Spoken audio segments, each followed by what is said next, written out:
और झारखंड के पूर्व मुख्यमंत्री चंपाई सोरेन ने सोमवार को केंद्रीय गृह मंत्री अमित शाह से मुलाकात की है और इसी के साथ अब यह साफ हो गया है कि चंपाई सोरेन बीजेपी में शामिल होंगे।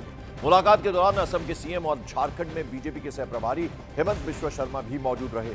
शर्मा ने सोमवार को सोशल मीडिया एक्स पर चंपाई सोरेन के बीजेपी में शामिल होने की इंफॉर्मेशन दी थी और बताया जा रहा है कि 30 अगस्त को चंपाई सोरेन रांची बीजेपी कार्यालय में शिवराज सिंह चौहान और हेमंत बिश्व शर्मा की मौजूदगी में बीजेपी में शामिल हो जाएंगे और सितंबर के दूसरे हफ्ते में कोल्हान रीजन में एक बड़ी रैली का आयोजन होगा जिसमें होम मिनिस्टर अमित शाह भी शिरकत करेंगे। तो आपको बता दें, ये जो मुलाकात थी गृह मंत्री के साथ, ये इसके बाद अब ये तस्वीर लगभग साफ हो गई है कि चंपाई सोरेन पूर्व मुख्यमंत्री झारखंड के, आपको बता दें कि चूंकि हेमंत सोरेन को जेल हुई थी तो शिबू सोरेन के बेहद करीबी हैं चंपाई सोरेन, तो उन्हें मुख्यमंत्री बनाया गया था। लेकिन जब हेमंत सोरेन जेल से बाहर आए, उन्होंने अपना वापस से वो मुख्यमंत्री बने, तो ऐसे में कहीं ना कहीं उनके आत्मसम्मान को चोट पहुंची थी। इस तरह की बात उन्होंने कही थी, नाराज नजर आ रहे थे चंपाई सोरेन। लगातार बीजेपी के नेताओं से मिलना जुलना उनका चल रहा था, लेकिन अब ये बात साफ हो गई है गृह मंत्री अमित शाह से मिलने के बाद कि चंपाई सोरेन बीजेपी में शामिल होंगे।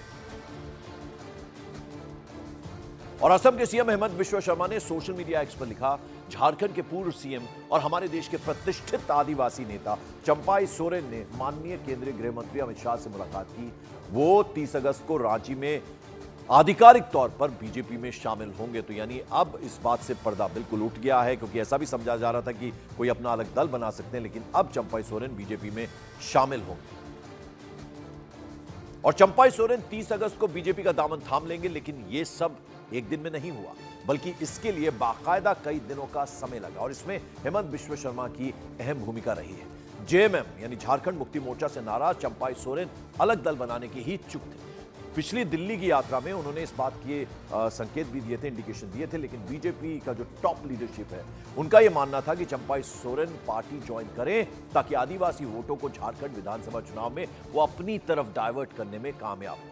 असम के सीएम हेमंत बिश्व शर्मा को इस मिशन का जिम्मेदारी उनको सौंपी गई। शीर्ष नेतृत्व के डायरेक्शंस पर हेमंत बिश्व शर्मा को गुवाहाटी से 2 दिन के लिए रांची भेजा गया। हेमंत बिश्व शर्मा के पिछले 2 दिनों में कई दौर की बातचीत हुई चंपाई सोरेन से और इस बातचीत के बाद चंपाई सोरेन सोमवार को दिल्ली आए और यहां असम के सीएम पहले से ही मौजूद थे। सोमवार रात को केंद्रीय गृह मंत्री अमित शाह से चंपाई सोरेन की मुलाकात करवाई गई और उनके बीजेपी में शामिल होने की ऑफिशियल घोषणा कर दी।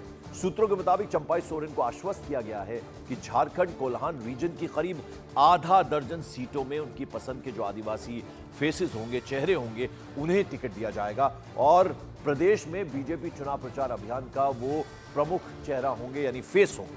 आदिवासी इलाकों में मुसलमानों की बढ़ती आबादी और आदिवासियों का हक, इन 2 प्रमुख मुद्दों के साथ बीजेपी झारखंड विधानसभा चुनाव में उतरना चाहती है और इसे पूरा करने के लिए चंपाई सोरेन सबसे उपयुक्त चेहरा है, ऐसा बीजेपी को लगता है।